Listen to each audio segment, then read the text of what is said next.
Thank you for joining us for this 2020 Management Report to CSB shareholders. My name is Eddie Steiner, and I serve as the President and CEO of the company. I will be your narrator for this presentation. While we will not be able to hold our customary in-person meeting attended by a considerable number of shareholders due to COVID health restrictions this year, we look forward to returning to a live report at the annual meeting of shareholders in the coming years. We are going to begin with a short series of slides portraying CSB's financial path over the past 10 years. Following that section, I will provide commentary on our 2020 performance and some remarks as we look ahead. We hope you enjoy this presentation.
Our market area was in pretty good shape as the new year dawned. Nationally, there had been some signs of slowing economic growth during the second half of 2019, prompting the Federal Reserve to lower its key interest rate 3 times by the end of the year. But the local economy had been expanding at a fairly steady pace for 9 years. Unemployment was relatively low, jobs were plentiful, inflation was in check, and businesses generally believed that by and large things were going okay. During January, we quietly opened a new banking center in Bolivar, a town on the eastern edge of our current primary market area, with plans for a grand opening celebration during the warmth of spring.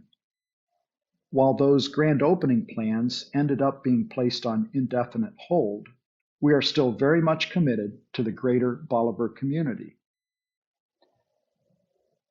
In mid-March 2020, Ohio and the rest of the nation went under a state of emergency due to the COVID-19 pandemic. On March 14, the state began issuing a series of health orders to slow the spread of the disease. Within a week, schools were closed, non-essential businesses and operations were ordered to cease activity, stay-at-home orders were issued, and social distancing was mandated in all public areas. Economic activity contracted sharply. By April 30, many businesses were permitted to reopen under specified conditions, although stay-at-home orders remained in place.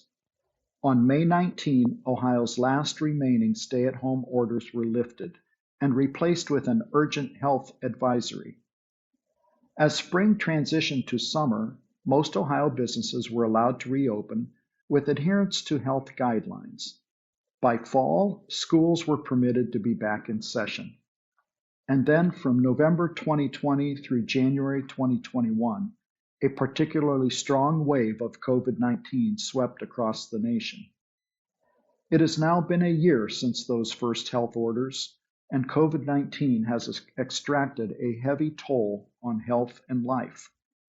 18,786 Ohioans has died as of the day of this recording, 532,000 U.S. residents, and 2.7 million people across the globe.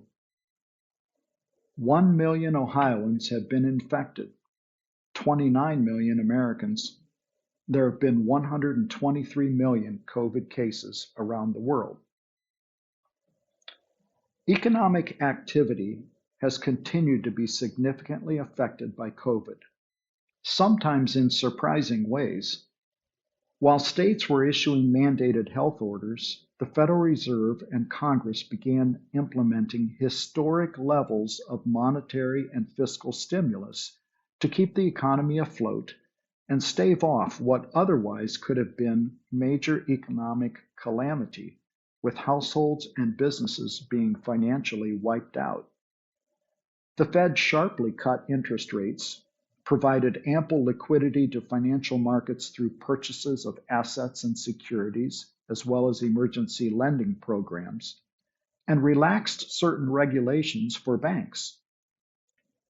Congress passed 5 major relief and stimulus bills during the first year of COVID, astonishingly approving over $5 trillion in direct relief and stimulus dollars.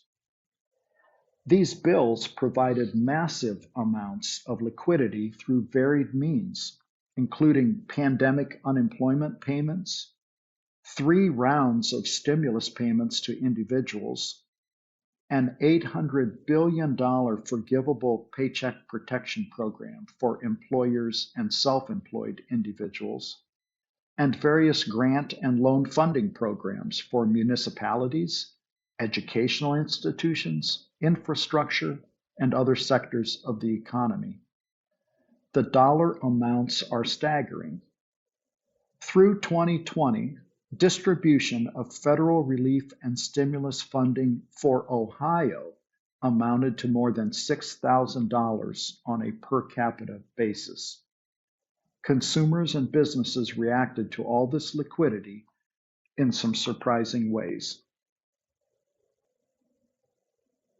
Even with the massive stimulus, economic and health uncertainties prevailed, and they still do to a noticeable extent. Given those dynamics, consumers and businesses have been cautious with money. An overarching tendency was to transition from being borrowers to being savers. That's right, the American spender became a saver. People used stimulus checks to pay down loans, often starting with credit cards, proceeding through HELOC balances to student loans and other consumer credit, and then on to their home mortgage balances. Many individuals stashed away cash that wasn't needed to meet household needs, and savings account balances grew substantially. Americans saved 36% of the money they received in 2020 as stimulus. They used 35% of the money to pay down debt, and then spent just 29% of it. Forecasts predict a noticeably higher proportion of the new round of monies in early 2021 will be spent within the coming months. Businesses, too, have been very cautious. Once the mandatory closures were lifted, many businesses had to operate under continuing guidelines limiting their capacity. For example, food and entertainment establishments. Other businesses had to endure sharply reduced demand for their product. Still others could not obtain adequate supply of required components for their products, or had periods of inadequate levels of worker availability. An unusually low percentage of businesses made normal levels of reinvestment or undertook expansion during 2020. As a result, organic loan demand for normal business activity suffered across large swaths of the nation's economic sectors. Effective with the Fed's interest rate cuts last March, mortgage rates began to drop, and refinancing activity picked up sharply. With 15-year fixed mortgage rates around 2.25% and 30-year fixed rates under 3%, Many mortgages were able to be refinanced to lower rates and/or lower payments. Home sales also accelerated, tightening the supply of homes available for sale, but also providing many opportunities for people to upsize, downsize, or relocate at very attractive borrowing rates. Additionally, new home construction boomed in some parts of the country. The combination of all this housing activity resulted in the strongest mortgage origination levels across the nation in 15 years, and at CSB as well. In 2020, we originated $135 million in total consumer mortgages, compared to $67 million in the prior year. All of the above COVID-driven dynamics made for a very interesting year in banking. To begin with, our priority was to sustain continuous and high-quality service in our markets. This goes back to our mission as an independent community bank to provide high-quality financial products and services through valued employees, thereby meeting the needs of customers in the diverse communities we serve while generating profit and increasing value for our shareholders. We quickly resolved to be agile, flexible, and responsive in order to continue to meet that mission during the COVID pandemic. And it was a given that we would not sacrifice our core values of profit responsibility, customer service, valued employees, honesty and integrity in all dealings, enjoyment of work, life, and each other, and growth for individual employees as well as the company. Our starting point was assuring CSB team members they had a financial safety net for their households.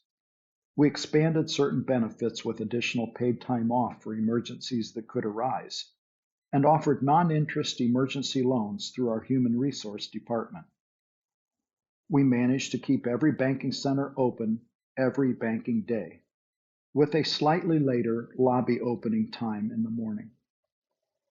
Early on, we curtailed lobby traffic by limiting inside access to persons who scheduled an appointment and to those with disability or other special needs. By July 6, all of our lobbies were reopened for normal access, with mask wearing and social distancing required of employees and customers alike. We are very grateful for the cooperation exhibited by customers in helping CSB maintain a safe and healthy place to do banking. While we endured a fair amount of the disease and quarantines, every single CSB employee made it through. All in all, we were able to conduct and improve our operations throughout this COVID period. A few of the enhancements we accomplished include completing a 2+ year company-wide IT infrastructure project, providing more processing power, more speed, more assurance of continued operations throughout the company. We developed a greatly enhanced online banking platform, which we launched in the last couple months. Customer adoption and expanded use of online services to date has noticeably exceeded our expectations. Our balance sheet looked somewhat different at the end of the year than it did at the start. There was little change in the mix of the loan portfolio, with commercial loans, commercial real estate, and residential real estate each comprising about 30% of loans. Nor were there significant changes in our commercial loan concentrations. Non-interest-bearing demand deposits grew significantly, and they, along with interest-bearing demand deposits and savings deposits, each accounted for over $200 million within the deposit grouping. Overall, deposits grew a whopping 30% as businesses and individuals remained very careful with spending. Loans grew 10%, primarily as a result of $92 million in PPP loans originated, with $70 million still on the books at year end. All other types of lending combined declined 2%. As an aside, PPP loans generated $1.9 million in recognized 2020 income, with another $1.1 million in fee income remaining to be amortized over the life of the loans. All of the above resulted in the balance sheet growing by 26% during the year. The bank is now over $1 billion in asset size. Additionally, while not reflected on the balance sheet, the sold mortgages that we service directly and the wealth management clients we serve through trust and brokerage operations are important contributors to our market services and penetration. Within the income statement, there were also a couple of outlier categories on a percentage basis as well. Let's start with the 45% increase in provision expense for loan losses, which contributed to boosting the allowance for loan losses by 18%. We are thankful that loan losses did not materialize in any meaningful way. Credit quality began improving late in the year and has continued to improve during the first quarter of 2021. During the early months of COVID's onset, we provided loan payment deferrals for borrowers experiencing financial distress. We deferred payments for 135 commercial and 62 consumer loans, more than $65 million in the aggregate. All but 7 loans are now back on regular payment schedules, and no significant loan losses have materialized at this time from loans that received payment deferrals. Another outsized line item is the 28% increase in non-interest income, primarily a result of gains on sale of the higher volume of fixed-rate 30-year term mortgages that we originated and sold into the secondary market. Even though the bank was growing throughout 2020, we were operating at lower margins. With sharply reduced interest rates, income earned on variable rate loans and newly originated loans declined. Our interest costs on the rapidly growing deposit base also declined, but the net effect of all the shifts in mix and rate was markedly tighter net interest margin. For the year, net interest income dollars declined by 1%, while our net interest margin dropped from an average of 3.97% in the prior year to an average of 3.22% for 2020. We expect the low interest rate environment to be with us through 2021 as well, which will continue pressuring yields on loans and investments and thus maintain pressure on overall profit margins. All told, the increased volumes generated by mortgage and PPP loans contributed greatly to our performance during a very soft economic environment, both from revenue and operating efficiency perspectives.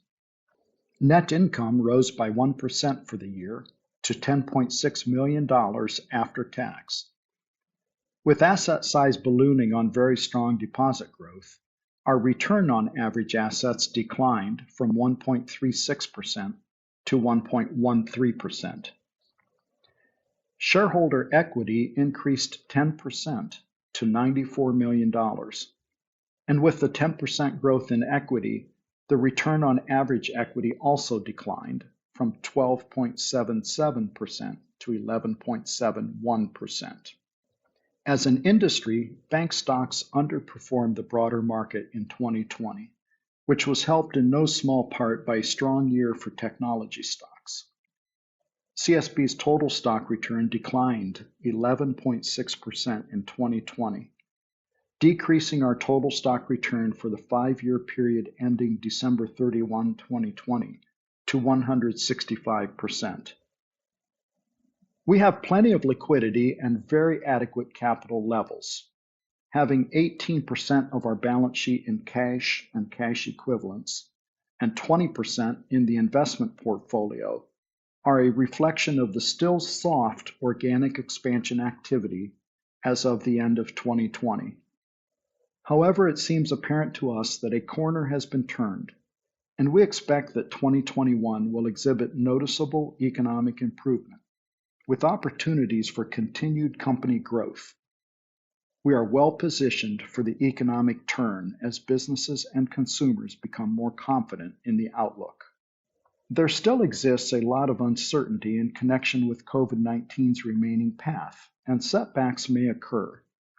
The current economic rebound has been fueled largely by massive amounts of direct fiscal stimulus and significant monetary policy support. As such, it may be premature to describe the economic rebound as a recovery at this point. Both fiscal and monetary support must ease in time, and the strength of the real economy will be tested with each such easing. Nevertheless, healing, both of health and the economy, is underway, and it is welcome. We appreciate the continued support of the company's shareholders, and we thank you for listening to this investor presentation.